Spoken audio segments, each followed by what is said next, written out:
taxa de 3,45% ao mês. É o triplo da taxa... Wellington, baixa aí, Wellington. Pronto. Alô, amigos da internet, muito boa tarde. Está começando agora mais um Eleições 2022. Promoção dos sites Pensar Piauí e Piauí Hoje. É uma transmissão realizada pelas fanpages Daniel Pierce, Piauí Hoje, Mídia Livre e Pensar Piauí. Transmitido também pelo YouTube do Pensar Piauí e pelo próprio site Pensar Piauí. Comigo agora, o professor e ativista cultural, Wellington Soares. Boa tarde, Wellington, tudo bem?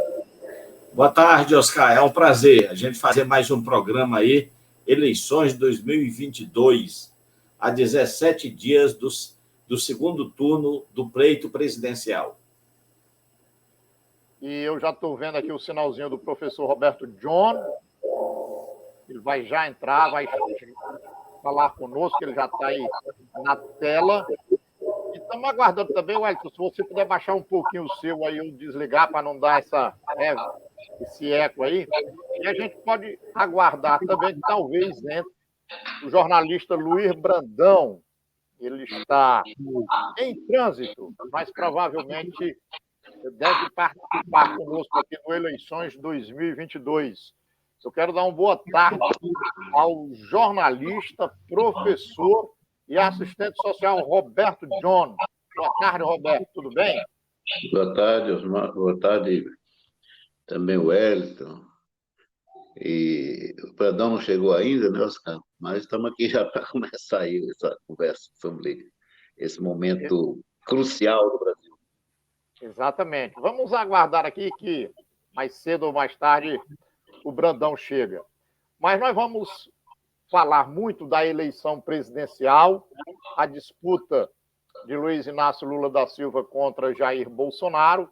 Vamos tocar também em algumas eleições estaduais. Tem segundo turno no Pernambuco, 2 mulheres disputando o governo daquele estado. Tem segundo turno na Bahia, eleição muito quente lá na Bahia. E tem segundo turno em São Paulo, em vários outros estados do Brasil. Daqui a pouco a gente fala sobre isso. Mas, aqui no Piauí, a gente ainda, embora a eleição já tenha acontecido, já tenha sido resolvido, tem alguns assuntos que eu ainda quero trazer à baila aqui para a gente discutir. O primeiro é o ex-candidato ao governo do Piauí, Silvio Mendes, e também o ex-candidato ao Senado, Joel Rodrigues.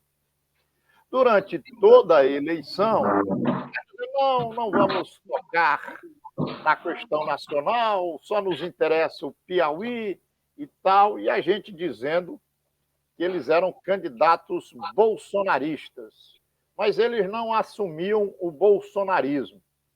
Doutor Silvio, em várias... Olha, então, o Roberto também está devidamente acompanhado. Daqui a pouco ela vai dar para a gente a opinião dela sobre as eleições 2022. Mariana, né? É.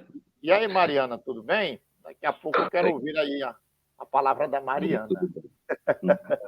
Bem, mas doutor Silvio usou o programa de televisão dele em várias oportunidades para dizer que tinha feito dobradinha quando prefeito de Teresina com o presidente Lula, e que ele era amigo do presidente Lula, e que ele não via mal nenhum no futuro voltar a ter uma relação com o presidente Lula, uma relação institucional. Mas mal passou o primeiro turno, eu acho que a boca da porca ainda estava no Joel e no Silvio quando eles resolveram anunciar apoio a Jair Bolsonaro. Wellington Soares, e aí? Aqueles que se diziam preocupados só com o Piauí, de repente passaram a fazer campanha para o Jair Bolsonaro. Como você viu isso, Wellington Soares? A máscara finalmente caiu, tá certo? Tanto do Silvio quanto do Joel, da Margarete também, não é? De todos eles. esconderam o Bolsonaro no primeiro turno, né? Achando que os eleitores piauienses são bestas, né? E subestimaram a nossa inteligência. Ou seja, o povo é mais inteligente do que eles imaginam, né? Todo o Piauí sabia. Eu acho que o Brasil inteiro sabia que eles eram os candidatos oficiais do Bolsonaro, tá certo? Não era o Coronel Diego. O Coronel Diego era fake news, era um laranja, como ficou demonstrado, né? Retirou a candidatura para apoiar o Silvio Mendes. E o Silvio Mendes com aquela conversa mole, vamos discutir o Piauí, como se o Piauí fosse uma ilha separada do restante do Brasil, não é? Não chegou até a se ofender, tanto ele quanto o Joel se ofenderam quando o nosso ex-governador Huerto Dias, tá certo?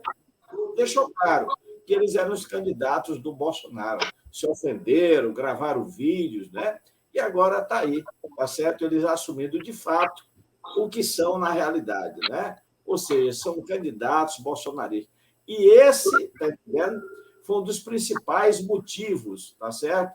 Da derrota deles, não é? Não só agora, mas lá atrás também o PSDB apanhou, tá certo? Para a prefeitura, levou um ataque de mais de 100 mil votos. E agora para o governo do Estado levou um ataque para mais de 300 mil votos.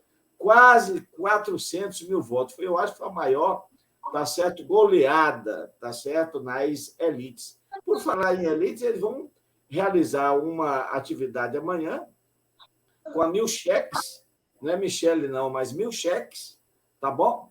Lá num espaço chamado Elite. Ou seja, eles são mesmo, tá certo, o nome desse espaço, né? A elite piauiense, né?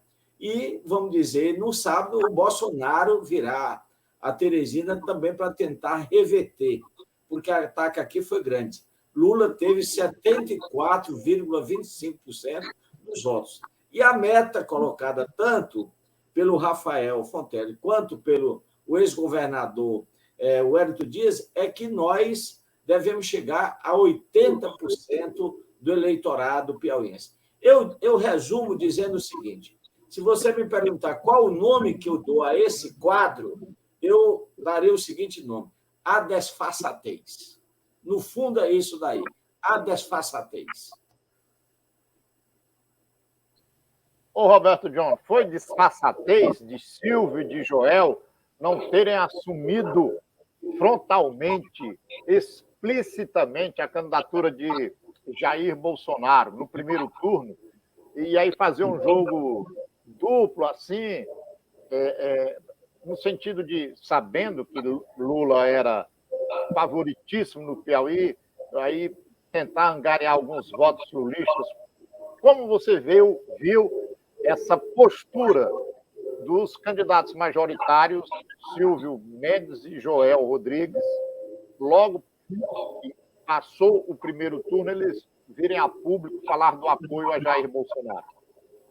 Essa é uma lógica que não está só no Piauí. Você vê o caso do Zema em Minas Gerais. Ele usou o Lula no primeiro turno com uma chapa chamada Luzema, com foto e tudo. Então, e agora, no primeiro momento, foi logo apoiando o Bolsonaro e de uma forma muito forte no combate e na denúncia contra Lula, etc. Só que quem pensa dessa forma, no caso do Zema, está sendo o contrário, porque quem ajudou a elegê-lo foi quando ele usou essa chapa indevidamente, Luzema, no interior de Minas Gerais, e agora está lá o pessoal em cima desse, mostrando o que ele fez, né? E eu acho que Minas Gerais, como todo o Nordeste, nós vamos ampliar a diferença muito grande. Só o Maranhão, o ex-governador Dino, está prometendo superar São Paulo com mais 2 milhões de votos no estado do Maranhão. O Ceará fez a mesma coisa, unindo o nosso candidato lá, o Cid Gomes, o nosso ex-governador Danilo, e a história no Ceará é a mesma, de ampliar para mais de 10% do que a gente tinha. Então, a tendência é que o Nordeste, aquela abstenção que teve, seja muito maior e que a gente supere o estado o Sul, né? Principalmente Rio de Janeiro, que tivemos 2 milhões de votos, a diferença. Então, só o Dino está dizendo que vai superar no Maranhão, só no Maranhão. Imagina a articulação que está tendo no Piauí, no Ceará e em outros estados que tem. Você viu hoje uma imagem muito, vamos dizer, nostálgica até para o bolsonarismo em Recife, uma coisa pífia, o conjunto de gente, enquanto que Lula está levando multidões em Salvador, agora em Aracaju, é um negócio assim fora de... E aquela agressão do Bolsonaro, que começou no Rio de Janeiro, com aquela mostrando aquele capim para os nordestinos, e depois a massa de pessoas aqui do Sul, eu estou aqui acompanhando de perto isso, é um negócio assim, de um atraso, de uma violência, de uma ignorância tão grande. Eles chamam o Nordeste disso, mas eles estão realmente ignorantes em todos os aspectos, não só do ponto de vista civilizatório, mas também de cultura mesmo, porque não conhecem o Brasil, não conhecem o Brasil. E partem para a agressão. Só que o tiro saiu pela culatra. Gente do Nordeste, aqui do Sudeste, do Sul, que votaram em Bolsonaro estão indignados em votar em Lula. Então, é um povo que não consegue compreender a dinâmica do Brasil e nem também o que significa esse tipo de xingamento. O povo do Brasil reage a esse tipo de coisa e mudando, e muita gente declarando votos aqui em outros locais, inclusive em mídias, de que votaram no Bolsonaro e agora, que são nordestinos, ou descendentes de nordestino aqui no Sul. Imagina aí no Nordeste como é que está essa situação de a gente ampliar significativamente a diferença de Lula para Bolsonaro. Eu gostaria, Oscar, inclusive, de tocar nesse assunto que o Roberto Johnny falou aí. O programa hoje, não sei se vocês têm acompanhado os programas, né, do PT, do Lula, né? Mas o programa de hoje, que deve se repetir à noite, foi todo dedicado ao Nordeste. Foi um programa belíssimo. Os programas televisivos do PT estão muito bons, tá certo? Ou seja, nós estamos batendo o Bolsonaro. Enquanto o Bolsonaro está ficando só na denúncia, na crítica, né? No baixo nível, o Lula está apresentando propostas. Ou seja, ontem, dia 12, que foi o Dia da Criança, né? Ele fez um programa emocionante, né? Todo voltado para a criançada, né? Apresentando propostas, de certo modo, apontando qual será o futuro dessa criançada de hoje, né? E hoje ele tocou na questão do Nordeste. E aí ele, como nordestino da gema, né? Ele deitou e rolou, tá certo? Foi uma coisa sensacional. O Bolsonaro, tá certo? E a Milchex estão desesperados, estão circulando o Nordeste, né? Como se fosse adiantar alguma coisa. Na realidade, a estratégia deles é reduzir, tá certo? É diminuir a votação que o Lula teve no Nordeste. Enquanto que os governadores nordestinos estão tentando o quê? Estão tentando ampliar a votação que o Lula teve. Tá bom, nós vamos já voltar a essa temática do Bolsonaro, do Nordeste, mas eu vou pedir para o Marcos Paulo preparar aquele vídeo que tem o Wellington Dias falando aí com um auditório, falando da votação do Lula. Se estiver no ponto aí, Marcos Paulo, você... Então vamos soltar o vídeo, nós vamos ouvir e depois vamos comentar.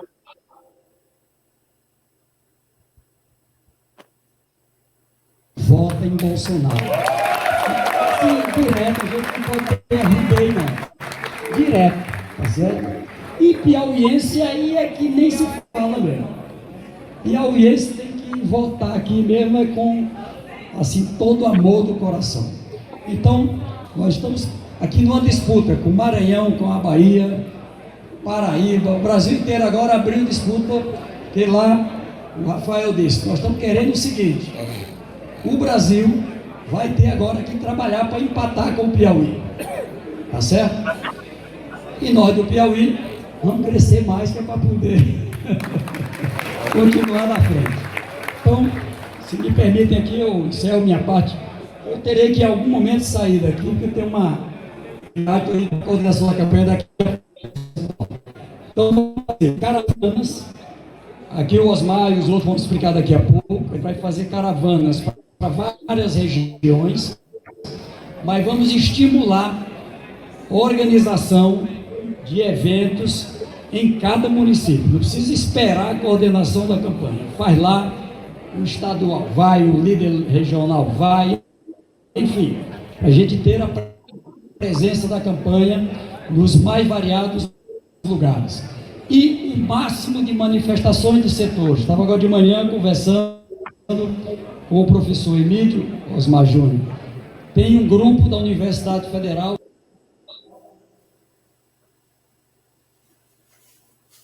Acabou aí o vídeo, mas o Wellington falava nessa reunião que foi feita com lideranças políticas do Estado, com a presença do governador eleito Rafael Fonteles, ele também se pronunciou lá, e o desafio que eles colocam é aumentar para 80% a votação de Bolsonaro no Piauí. Aliás, de Lula no Piauí. Lula teve, no primeiro turno, 74% dos votos e a meta estabelecida por Wellington Dias e Rafael Fonteles é que Lula chegue a 80% dos votos. O primeiro turno tem características diferentes em termos de agitação de militância, porque você vota para presidente, vota para governador, mas tem uma infinidade de candidatos a deputado estadual e federal que ajudam nessa agitação da militância. Roberto e Wellington Soares. Como aumentar de 74% para 80% é uma meta ousada, uma meta grande, porque 74% já foi muito, o maior percentual do Brasil. Como fazer isso sem a ajuda dos deputados, dos candidatos a deputados, né? É factível, é possível Lula terminar aqui no Piauí com 80% dos votos? Vou ouvir o Roberto, depois mudar aqui a ordem agora. Roberto, depois o Wellington Soares. O que eu não acho razoável é candidato que foi eleito na esteira do Lula e do PT se abster agora, ou se afastar da campanha. Isso não é razoável e tem que ser cobrado. Não tem que ter prurido com relação a isso. Eu acho que não se pode estar... E eu vi algumas figuras ali naquela reunião com ela, que pode ter essa postura tranquilamente.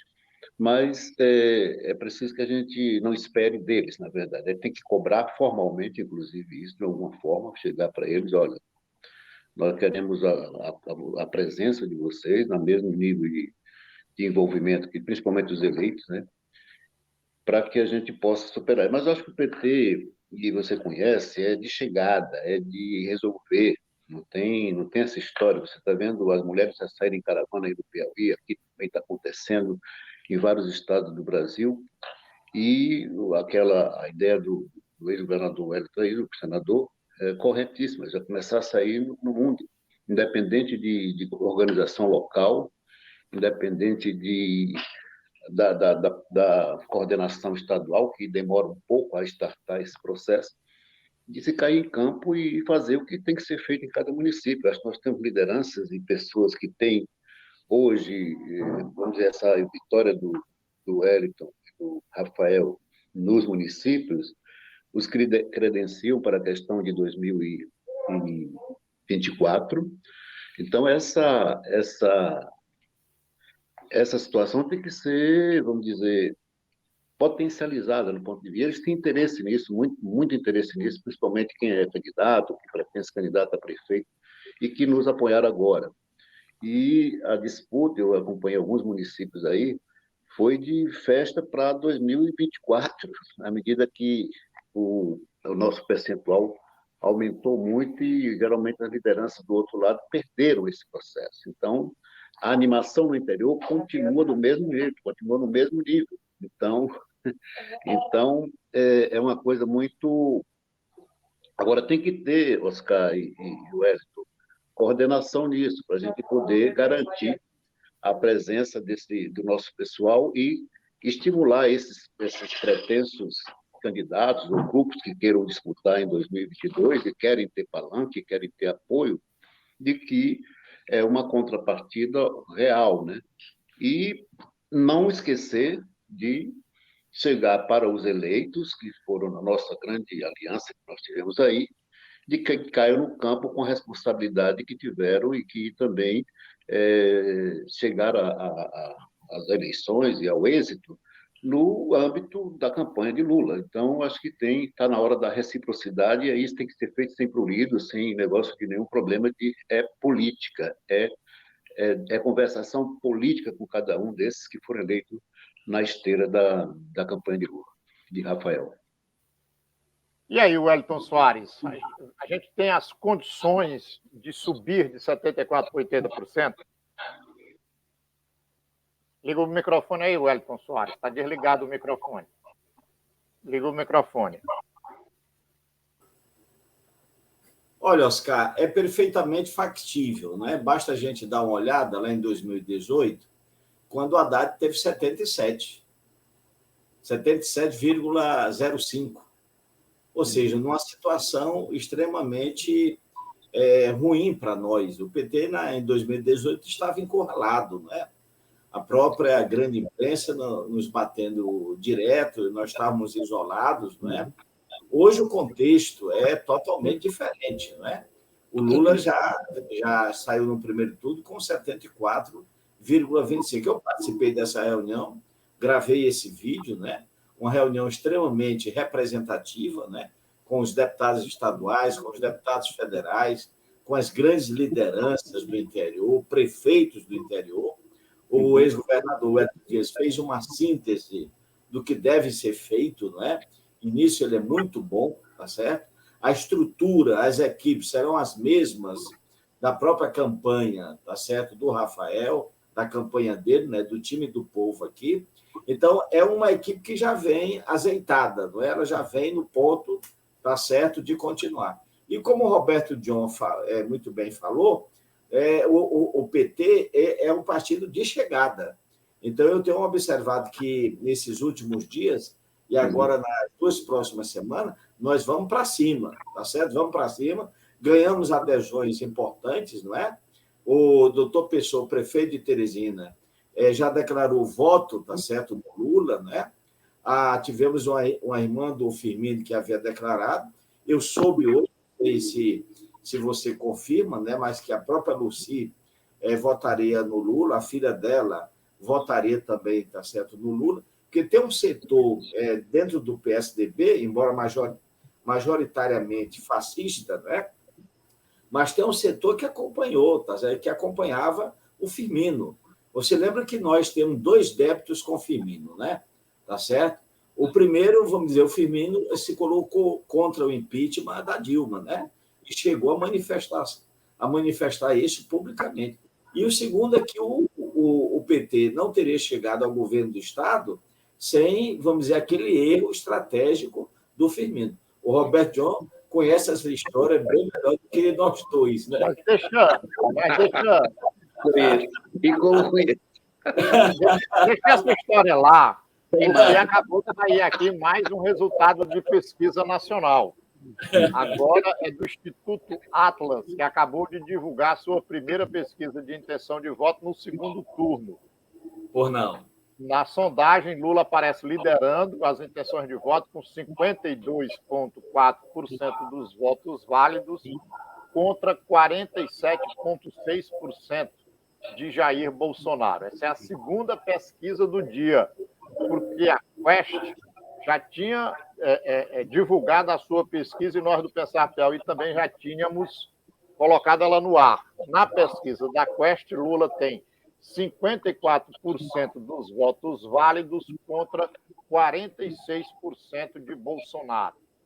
Bom, já que eu toquei aqui no assunto das pesquisas, deixa eu saber de vocês aqui. Lula lidera em todas as pesquisas, nenhuma deu Bolsonaro à frente. Quer dizer, o Instituto Paraná de Pesquisas hoje também divulgou uma pesquisa com Lula na frente, mas na margem de erro. Como a diferença é pequena, se você considerar a margem de erro, Bolsonaro pode até estar na frente. Mas a minha pergunta é, Bolsonaro saiu do primeiro para o segundo turno com um volume de votos, digamos assim, que surpreendeu a expectativa das pesquisas do primeiro turno, que davam vitória de Lula no primeiro turno. Ele terminou o primeiro turno com uma boa quantidade de votos, à frente daquilo que as pesquisas determinavam, e as pesquisas do segundo turno o mantêm nessa faixa acima de 45%, 46%. a mim, por exemplo, surpreendeu. Eu achei o Bolsonaro com muita musculatura, né? E essa da Quest marca uma boa diferença entre os dois, né? Mas a da Quest está muito, 52-47, está muito próximo um do outro. E a da Paraná Pesquisas tem esse problema que eu falei, porque como a margem de erro está dentro da margem de erro o empate deles, o Bolsonaro pode até estar na frente. Analisando agora as pesquisas, o Wellington Soares, Bolsonaro tem força ou não tem? Eu acho que nós aprendemos que, primeiro, não devemos subestimá-lo, né? Eu acho que ficou claro isso daí. Ele tem, vamos dizer, força, ele tem, vamos dizer, um setor da nossa sociedade que o apoia, né? Mesmo com todos esses absurdos cometidos por ele, né? Em todos os aspectos, né? E tem uma coisa interessante, é que o Bolsonaro, tá certo? Faltando aí 2 dias, 1 dia, essa máquina, tá certo? Que ele utiliza, os robôs que ele utiliza, tá entendendo? Principalmente através vamos dizer, do WhatsApp, né? Eu acho que a maior arma dele é o WhatsApp, é uma coisa destruidora. Nós vimos lá no Rio Grande do Sul, Olívio Dutra dormir, vamos dizer, senador e perder as eleições. Em 2018, nós já tínhamos visto isso com a Dilma Rousseff, né? Então, para ele, o poder é tudo. Então, eles vão jogar, tá certo, todas as cartadas. E não duvidem vocês, nós tivemos o caso agora de Alagoas, do afastamento do governador. Aqui dali nós sabemos que foi um setor da Polícia Federal, vamos dizer, que age segundo o comando do bolsonarismo, né, para prejudicar não só o candidato do MDB, mas prejudicar a própria candidatura do Lula. E não duvidem se nessa reta final eles aprontarem alguma coisa em relação ao Lula e ao PT. Tá certo? Que eles são capazes de tudo, realmente. Nós vimos agora em Aparecida, não é? Como eles se comportaram lá diante de uma emissora de televisão e diante de um rapaz que estava usando uma blusa vermelha. Então, todo cuidado é pouco. Agora, eu analisando essas pesquisas, a pesquisa que dá uma diferença menor, porque todas apontam Lula em primeiro lugar. A questão está, vamos dizer, no percentual. A menor dá 3,9, o que é 4 pontos.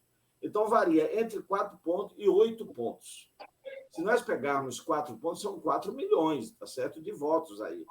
O Lula, vamos dizer, saiu com 6 milhões de diferença, não é? Então, vai ser apertado, vai ser apertado. Isso é bom para a nossa militância não ficar de salto alto, achando que já ganhou coisíssima nenhuma. Não podemos nos acomodar, tá certo? Nós íamos para as ruas, e o Lula entendeu isso daí. Minas Gerais foi uma coisa avassaladora. Ele teve agora, tá certo, no Rio de Janeiro, foi uma coisa avassaladora. Ele teve aqui agora também, tá certo, em Sergipe, uma coisa avassaladora. Está em Alagoas nesse momento. Então, ele está arrastando multidões, não é? Então, é isso daí. É o povo na rua que vai garantir a eleição do Lula no segundo turno. Roberto, o Wellington Soares dizia aí, a coisa não está ganha, né, não pode ficar de sapato alto. Como é que você está vendo aí essas pesquisas do segundo turno para cá? Realmente nós não podemos subestimar. No primeiro turno já está tudo comprovado que nos 2 últimos dias, e nós negligenciamos com relação a isso, foram exatamente os do WhatsApp de fake news. Então foi uma avalanche, né, de forma, e a gente ficou naquela história de que o Supremo estaria cuidando disso e tal, e negligenciamos. Acho que mais uma vez a gente negligenciou nesse aspecto. Agora nós estamos mais espertos, nós estamos desmentindo em menos de 24 horas, coisas que eles estão colocando. De ontem para hoje, por exemplo, aconteceu isso, mas isso pode acontecer nas últimas 24 horas da eleição. E aí pega, inclusive, os institutos de surpresa com relação às pesquisas feitas e os prognósticos. Agora, eu acho que o erro, na verdade, quem é contra Bolsonaro é o próprio Bolsonaro. Eu acho que a gente, inclusive, não está conseguindo lidar. O Lula agora está sendo mais afirmativo, apesar das propostas, de vez em quando dá uma cutucada boa com verdade, etc. Mas eles cometem muito erro com relação. Eu acho que eu não tenho assim muito.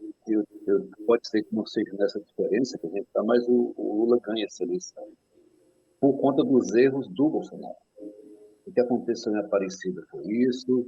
A manifestação contra o nordestino foi uma burrice do tamanho do mundo, porque ele sabe que isso repercute no Brasil todo. E Aparecida. A questão de Aparecida foi muito séria, porque os católicos reagiram imediatamente. Então, já tem a questão católico versus, não é, sabe, não é uma luta entre católico e evangélico, mas ali é um templo do catolicismo que foi, na verdade, na linguagem de coisa, violado, né, do ponto de vista de terem feito manifestação, de terem pedido voto, de terem um conjunto de situações. Então, aquilo ali, o arcebispo fez um depoimento, uma homilia, mas depois um depoimento, o padre depois fez isso, e isso está repercutindo de forma muito negativa. Eles não estão conseguindo, vamos dizer assim, neutralizar essa crítica que a Igreja Católica está fazendo e os católicos também. E a carta do Lula também aos evangélicos foi muito interessante, do jeito, a forma como foi colocada também. Então, eu acho que essa reta final temos que ter muito cuidado, mas a perspectiva que a gente tem nesse momento é de que São Paulo, nós estamos praticamente empatados nessa questão, e a ação em São Paulo está muito forte com relação ao Lula, né? E Minas, eu acho que a gente vai ampliar também, não só pela situação do Zema, né? Porque mais de um terço dos votos de Zema foi casado com Lula. Quem votou em Lula não deixa de votar em Lula. Então, não tem risco ali em Minas Gerais do Zema virar votos que já foram dados ali. Não há esse risco. E também o apoio do Paulinho e outras pessoas em Minas Gerais é importantíssimo. O vice-governador também, né, manifestou. O vice-governador, inclusive, então, a manifestação de Minas foi algo fora da curva, né? Nunca se visto aquilo em Minas Gerais.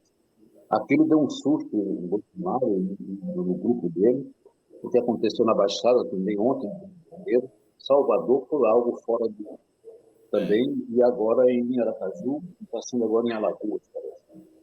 Então, eu acho que, apesar dessa capacidade deles trabalharem muito as fake news, e está espalhado pelo Brasil todo, a gente ficou um grupo aí em Teresina, que já até alistei o pessoal aposentado do TJ do Piauí, um grupo perigosíssimo que coloca, por isso são articulados nacionalmente, Oscar e Wellington.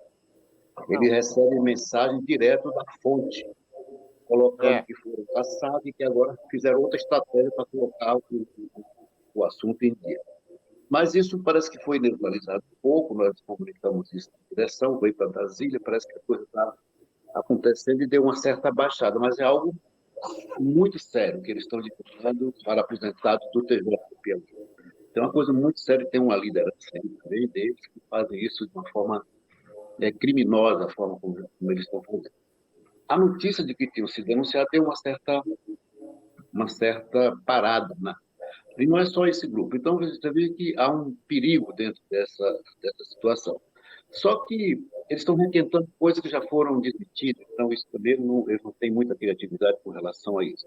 Agora, pode surgir novos fatos. Aí o Edson tem razão, a notícia que circulou recentemente, mas agora, nas últimas horas, é de que a PF, o lado da PF hoje, que tem aí, está preparando coisa no Brasil todo, e inclusive contra Lula. Apesar da gente ter uma ideia de que contra Lula não tem mais o que se colocar, né? Não há mais como. A não ser que realmente é mentira, não dá mais para se colocar. Mas contra, como aconteceu agora no Nordeste, pode acontecer em outros lugares. E acho que está tendo uma virada também no Nordeste com relação aos nossos candidatos, positiva, do ponto de vista de serem vitoriosos no segundo turno. Alguns eu acho que vão conseguir isso com certa tranquilidade, porque muitos candidatos do Nordeste, do lado dele, que ficaram neutros, ainda não assumiram o Bolsonaro de forma e nem querem assumir, a não ser o caso do Zema e o do Rio de Janeiro, que já assumiu, São Paulo, aliás, assumiu imediatamente. Mas eu acho que essa situação das fake news e de tempestade de mensagens falsas no WhatsApp é verdadeiro. Acho que o Hélio tem razão em dizer isso, porque a gente tem que estar atento e com muita capacidade de resposta rápida aos desmentidos disso. Muita coisa que saiu aí com relação agora aos presos, né, que saiu contra o Lula, imediatamente já foi desmentido. Então tem um conjunto de situações que podem surgir daqui para lá. Mas eu sou otimista com relação ao que está ocorrendo. Eu estou aqui em Santa Catarina, um dos estados mais bolsonaristas do Brasil. A gente percebe que o candidato nosso, o Décio, está tendo uma boa performance no sentido de enfrentar com dados, com números e colocando em xeque a candidatura do outro lado. Então, nós temos o Hélio tem razão em dizer para a gente não ficar com um salto alto, mas eu sou otimista com relação à eleição do Lula no segundo turno. E arrisco dizer que a gente ultrapassa o índice que a gente teve no primeiro turno. Bom, a gente já fez aqui uma grande análise aí da eleição nacional. Você falou muito das manifestações que o Lula tem realizado pelas ruas de Salvador, de Belo Horizonte, hoje em Alagoas, amanhã vai estar no Recife. Então, vou pedir para o Marcos Paulo rodar o vídeo aí dessa manifestação de rua do Lula, para a gente ver aqui as imagens rapidinho, mas depois eu quero tocar no assunto aqui melindroso. Vamos lá, Marcos Paulo, bota o vídeo aí. A esperança agora é Lula, lá, quero de volta ao meu país. E vamos junto agora é Lula, lá, quero de novo ser feliz. É triste quando a dor faz o meu Brasil chorar. Quero mais respeito. Agora é o amor, deixa o coração chamar. O Brasil tem jeito, é Lula, lá, lá, lá. A esperança agora é Lula, lá. Quero de volta ao meu país. E vamos junto agora é Lula, lá. Quero de novo ser feliz. Quero de volta ao meu país.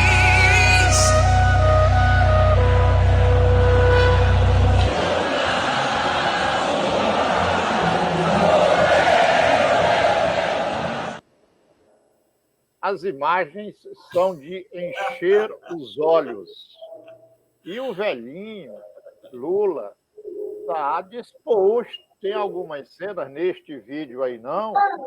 Tem alguma cena dele dançando mesmo, pulando, com muita disposição. Fiquei até preocupado. Ele está em forma. Então, as imagens, como eu dizia na campanha estadual, eu tinha um instituto próprio de pesquisa, que era o Data Fotografia. O Data Imagens do Lula me deixa convicto de que ele é o candidato da preferência do povo. Eu não tenho dúvida disso. Mas eu tenho dúvida se ele vai ganhar a eleição. Que ele tem a preferência para presidir o Brasil. De mais de 54% da população brasileira, eu não tenho a menor sombra de dúvida disso. Agora, eu tenho minhas dúvidas se o Lula vai efetivamente ser declarado presidente do Brasil. Por quê? Porque a gente noticia diariamente, por exemplo, ameaça, coação de empresários forçando seus funcionários a não votarem em Lula. A gente sabe, o Wellington Soares falou aí do fenômeno de que aparecem candidatos da direita da sexta para o sábado para o domingo que ninguém nunca tinha visto falar e esses caras são eleitos. Isso desde 2018. Isso é uma ação coordenada que eles fazem de internet. Essa semana eu publiquei no Pensar Piauí, fiz uma publicação com 2 artigos da jornalista Helena Chagas e do historiador Fernando Horta, onde eles chamavam a atenção para isso. As redes vão decidir a eleição. Mas não é essa rede que a gente conhece, do Facebook, do Instagram, do Twitter. É a Deep Web, é aquela rede que a população brasileira mesmo não tem acesso. É um jogo sujo que acontece nos subterrâneos da internet, principalmente depois que acaba a propaganda eleitoral. Ela não é só depois que acaba a propaganda, mas principalmente depois. Ela agora está atuando, mas o forte de atuação dela é na sexta, no sábado e no próprio domingo. Então, eu tenho muito receio com relação a isso. As urnas eletrônicas foi um debate muito grande que se fez, puxado pelo próprio Jair Bolsonaro, e hoje o brasileiro tem claro que as urnas são seguras, mas pode ter um processo de fraude nas eleições brasileiras que acontece, digamos assim, as urnas estão bem ali, são invioláveis, mas a fraude está acontecendo. Como é que a fraude acontece? Por exemplo, quando essa Deep Web espalha entre os idosos que eles precisam votar porque a prova de vida do INSS, para eles manter o benefício, é o exercício do voto. E tem que votar no 22. E essas mensagens, elas são direcionadas. Elas vão direto àquele público. Eles não mandam para mim, ou para vocês, ou para quem está agora acompanhando aqui a nossa live, que tem menos de 60 anos de idade. Eles mandam para um público de 60, 70, 80 anos, com uma justificativa alarmante, ou você vai votar e vota no 22, ou você, para o INSS, você não fez prova de vida. Tem a questão da biometria, que você bota o dedinho lá na máquina e aí testa uma vez, 2, 3, enquanto isso a fila está ficando longa. Lá atrás, 4, 3 horas de fila, a pessoa desiste, não vai votar. Tem a questão do transporte público. Primeira coisa que alguns prefeitos fizeram, junto com empresários do transporte público, no domingo do primeiro turno, foi reduzir a frota de ônibus circulando nas cidades. Então, pode acontecer uma fraude eleitoral, não no sentido da urna eletrônica em si, mas de todo um outro processo que está ao redor da urna eleitoral. Eu volto a repetir aqui, mais de 54% da população brasileira quer Lula presidente. Mas eu acho que o PT tem que correr atrás do prejuízo. Essa história de o Bolsonaro exibe no programa eleitoral que o Lula foi o mais votado nas cadeias, entra no TSE e pede para tirar. Beleza, tem que fazer isso. Mas tem que ver o que está acontecendo na Deep Web, os subterrâneos da internet, que é lá o grosso da ação desses caras. E essa é uma discussão que eu acho que o PT pegou o PT de calças curtas, mesmo depois de 2018. Quem levantou essa discussão foi o Felipe Neto, youtuber, que este ano declarou apoio em Lula e assumiu uma postura muito interessante de combater o bolsonarismo e de pregar a favor do Lula. E aí ele dizia, o que fazer agora? Nem mesmo eu sei, dizia Felipe Neto, né? Quando ele comentava essas ações desses grupos orquestrados, principalmente pela família Bolsonaro e o Carlos Bolsonaro, vereador do Rio de Janeiro. Porque a campanha do Jair Bolsonaro tem 2 nortes. Um é dado pelos marqueteiros, que querem aquele Jair Bolsonaro com camisa de linho, com gravata, falando cálculo, falando palavras amenas na televisão. O outro viés da campanha do Bolsonaro é o viés truculento, é o viés do confronto, é o viés do Bolsonaro de chinela havaiana, calça moletom, camiseta cheia de pontas para todos os lados. Esse é comandado pela família Bolsonaro, principalmente pelo Carlos Bolsonaro. Então, assim, o data-imagem que chega aqui para mim de por onde anda o Lula é fantástico.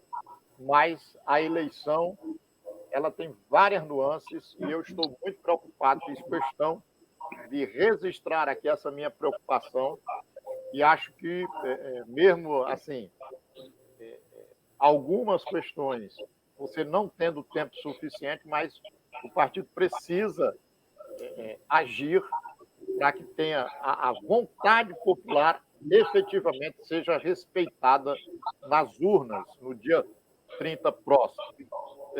Vocês querem... Esse era o meu comentário. Queria saber se o Wellington Soares, se o Roberto Júnior tem alguma coisa a dizer aí. Olha, Oscar, tá entendendo? Essa sua preocupação é justa, não é? Ainda bem que você falou que são duas coisas distintas, né? Você em nenhum momento colocou em dúvida, tá certo? As urnas eletrônicas. Urnas eletrônicas, tá certo? Nós tivemos o primeiro turno, tivemos eleições lá no passado, tá certo? Tá ok. Eu acho que a sociedade se convenceu disso, que era uma balela, que era uma sacanagem do Bolsonaro e sua trupe, né? Em questionar, tá certo? A votação da urna eletrônica, né? A apuração da urna eletrônica. Pronto. Sobre essa questão, tá certo? Da fraude, você chama fraude, que eu prefiro chamar, tá certo? Mentira, ou estelionato, tá certo? Eleitoral, é uma outra coisa completamente diferente. Aí, tá certo? Nós temos que ficar com o pé atrás. Eu falei, eu sou esperançoso, eu sou otimista em relação à vitória do Lula, mas com o pé atrás, tá bom? Nós temos que compreender o seguinte, eleição é que nem guerra. Eleição é uma guerra. E em guerra, como em eleição, você não se joga limpo. Não é? Essa questão de mentiras, isso sempre ocorreu e vai ocorrer.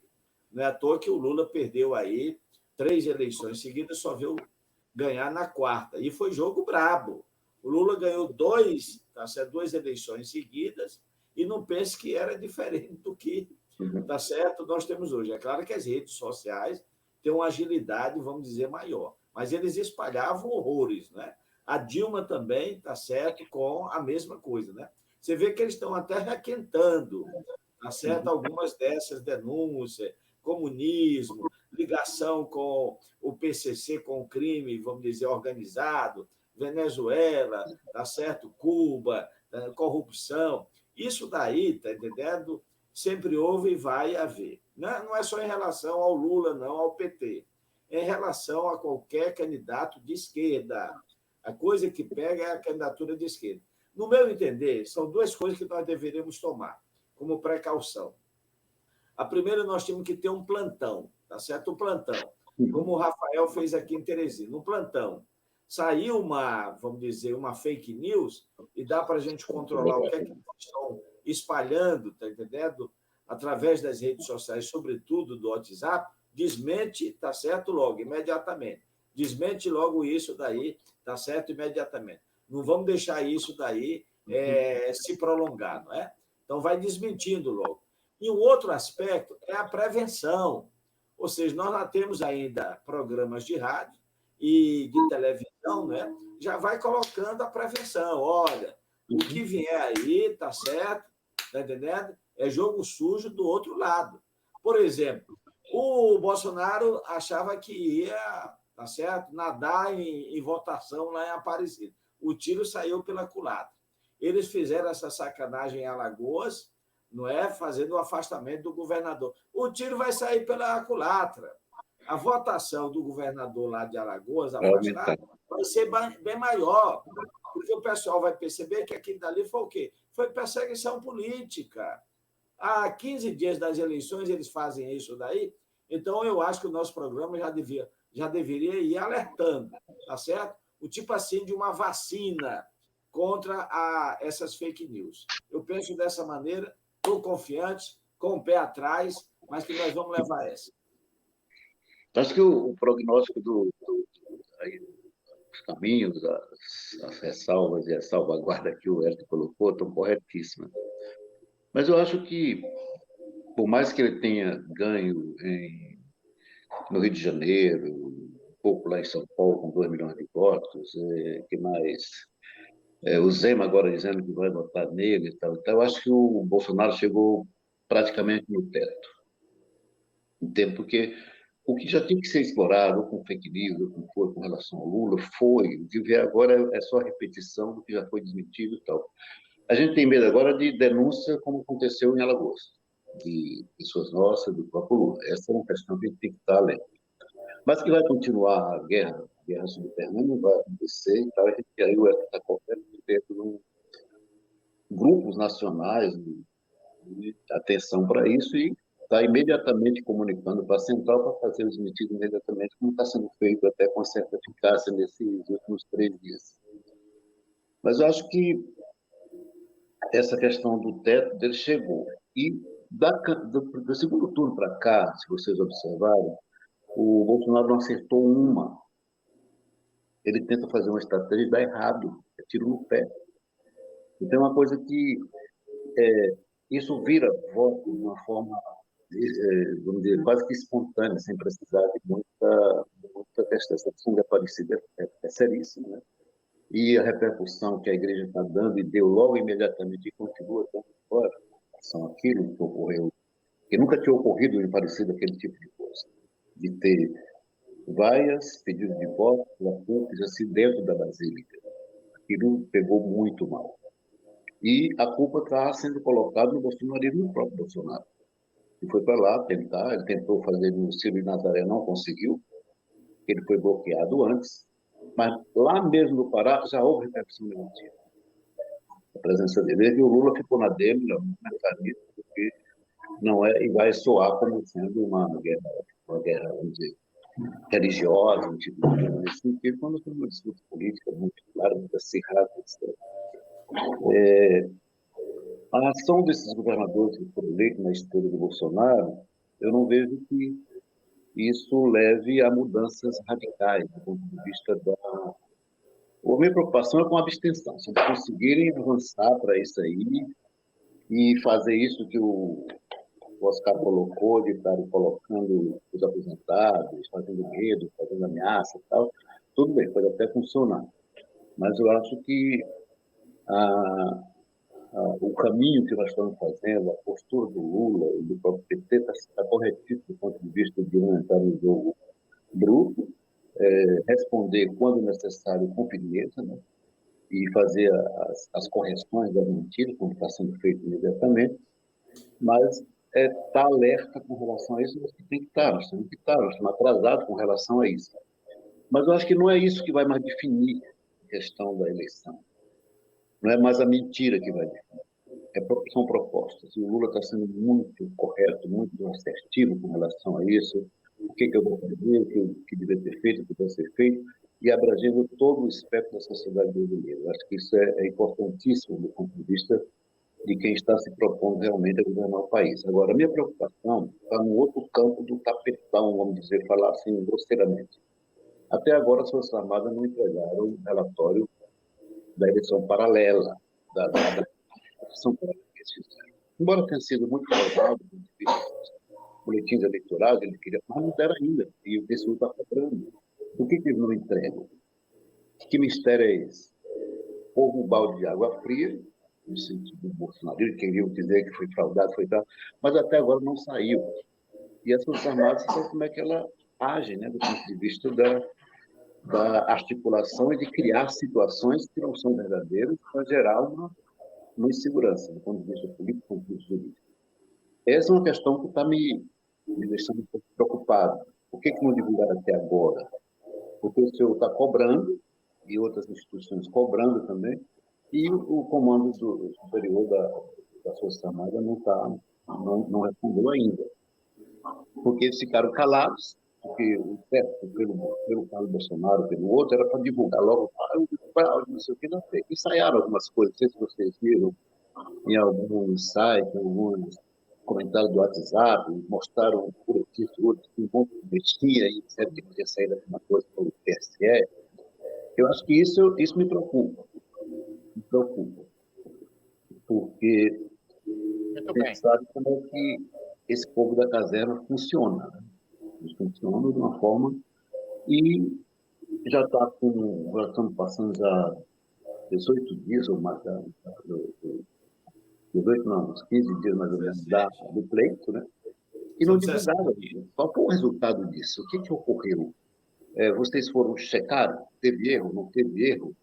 Ou nós blefamos, nós erramos, está tudo correto? Essa resposta tem que ser dada imediatamente, cobrada, inclusive, pelo nosso campo, para que as Forças Armadas entreguem um relatório. Ainda bem que o Tribunal de Contas da União está cobrando essa situação, é o único que está cobrando. Mas o restante, eu acho que o clima está favorável do ponto de vista do acerto da campanha do Lula, de não cair na provocação, de ir para a proposta. O meu medo, na verdade, é mais do ponto de vista até físico com relação a Lula do que qualquer outra coisa. E isso não pode ficar fora do radar. Porque vocês viram a atitude de bolsonaristas agredindo e até matando pessoas de uma forma fútil, de uma forma sem tem um nível de justificativa e tal. E apareceu um louco qualquer aí, eu acho que nesse ponto o pessoal está muito preventivo com relação a isso, na campanha do Lula, até os locais públicos lá, distâncias de mais de 100 metros, de 1.000 metros, 500 metros de prédios, etc., para evitar snipes e outras coisas mais. Mas, fora disso, eu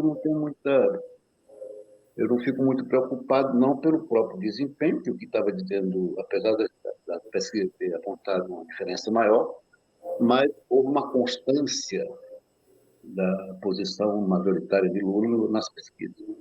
Isso dificilmente vai ser revertido do ponto de vista... E ainda mais agora que os erros de Bolsonaro são muitos e os acertos de Lula são muito mais positivos do ponto de vista de uma campanha eleitoral. Então, eu acho que o meu receio é essa questão das Forças Armadas e também de como que isso vai ser, de repente, no último momento, lança uma bomba. Né? Houve fraude, não sei o quê, porque eles podem manipular isso. Do ponto de vista é lógico que o Tribunal Superior Eleitoral tem as formas de responder imediatamente a isso, mas até que responda... Pode causar um fuzuê, não é? Bem, nós estamos chegando já a 58 minutos de programa, vamos caminhar para o encerramento. Eu queria pedir aí a palavra final do Wellington Soares, mais algumas observações e já as suas considerações finais, Wellington Soares. Olha, Oscar, eu estou muito preocupado só com a situação lá do Rio Grande do Sul, não é? Porque são dois candidatos, de certo modo, ligados ao Bolsonaro, né? Nós ficamos, infelizmente, de fora, embora o nosso candidato tenha avançado bastante, não é? Mas eu tenho notado que as forças de esquerda vão votar no Eduardo Leite, para evitar o mal maior, que é o Onyx, né? Certo? O Onyx, né? E é interessante que o Eduardo não sinalizou nada no sentido de querer o nosso apoio, ele preferiu manter uma certa distância dos dois candidatos, mas ele vai sentir que ele corre risco. Eu acho que nós já temos ainda 2 semanas, muitas coisas vão dar certo acontecer. O programa do Lula tá sensacional, muito bom, porque é aquilo que o Roberto John falou, tá entendendo? Ele disse, olha, eu fiz muito no meu governo, tá certo, mas eu estou interessado mais em apontar propostas para o futuro do nosso país. Então, isso é brilhante, porque nós tínhamos cometido esse erro no primeiro turno, né? Então, foi corrigido, tá certo? Foi corrigido. Nós estamos fazendo, vamos dizer, programas propositivos, é claro que dando as cutucadas devidas no Bolsonaro, e, tá certo, encerrando, nós temos o primeiro teste, tá certo? No domingo é o primeiro debate entre os dois. Vocês viram o que aconteceu lá em São Paulo, Haddad pegou, tá certo? E praticamente goleou, tá entendendo? O Tarcísio, de tal maneira que ele se recusou a participar dos debates. Está entendendo? Ele se recusou, não é? Tanto Roda Viva, como também na Record, não é? Mas porque o Haddad também mostrou uma outra faceta, né? Então, domingo, nós vamos ter o debate na Band, né? Um pool, né? Envolvendo também Folha de São Paulo. E esse debate com o Bolsonaro vai servir para deixar bem claro, para delimitar esses dois projetos tão antagônicos, tão diferentes para o Brasil, não é?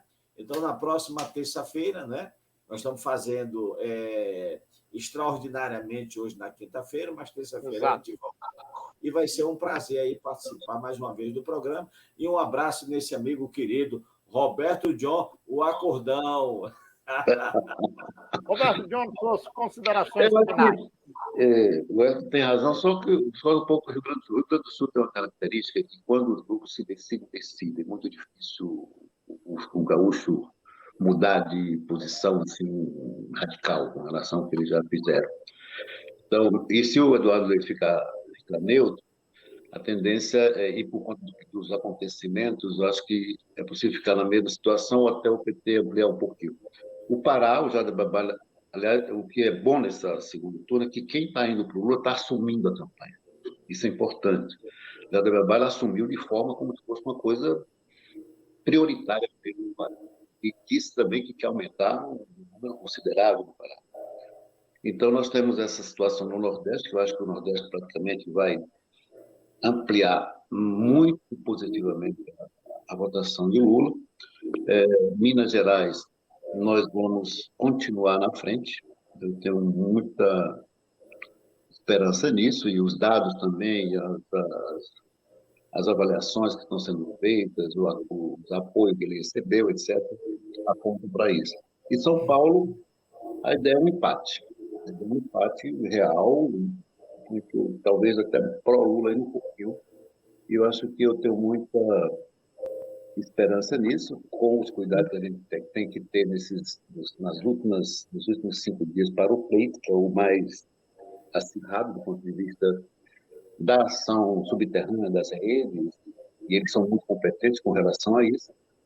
Mas eu acho que se esgotaram todas as possibilidades de ataque ao Lula. Eu acho que eles estão começando a repetir tudo que já foi feito há 3 anos atrás, 2 anos atrás, que foram sentido que o povo brasileiro despertou para essa situação.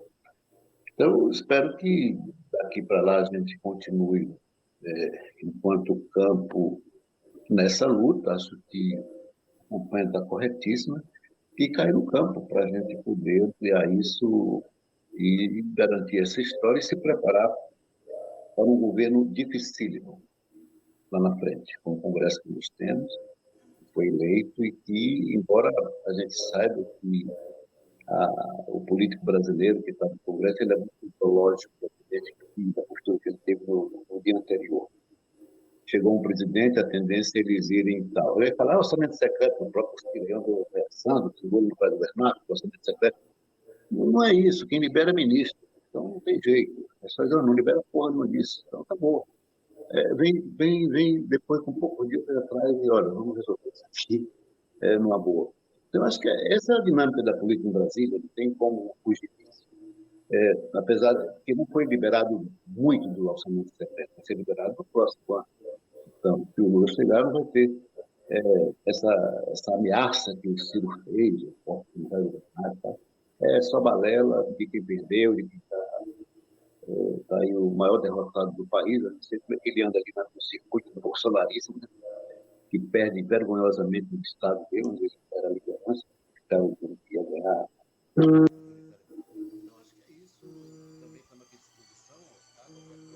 Teve um probleminha aí no áudio do Roberto. Oscar, tá certo? Oi, Wellington. Eu gostaria só de aproveitar esse momento para convidar todos os nossos internautas, pessoas que estão nos assistindo, para o lançamento, tá certo, de 3 livros do Frei Beto. Frei Beto vai estar aqui na segunda-feira, lançando, tá certo, 3 livros, né? Jesus Militante, O Dia Estranho, tá certo, na vida do Zacarias, né, que é um livro infantil, e temos também, tá certo, Tom Vermelho do Verde, que é sobre a denúncia do extermínio dos índios na época da ditadura militar, durante a construção da Transamazônica, né? E todos nós sabemos da ligação do Frei Beto com essa questão política, essa questão religiosa, a ligação dele também com Lula, não é? Então, vai ser no Teatro 4 de Setembro, às 18 horas, então, às 18h30. Eu peço que as pessoas cheguem mais cedo. A entrada é gratuita, né? A entrada é gratuita. E quero agradecer aí ao Pensar Piauí, ao Piauí Hoje, por terem divulgado esse evento tão importante, que, de certo modo, reforça essa nossa caminhada no segundo turno. Eu havia falado que nós estamos diante de 3 desafios, na verdade, 3 lutas. A primeira luta, garantir a vitória do Lula no segundo turno. Depois vem a segunda luta, garantir a posse, tá certo, do Lula, porque eles vão criar confusão. E a terceira luta, garantir, tá certo, a governabilidade do governo Lula. Muito obrigado.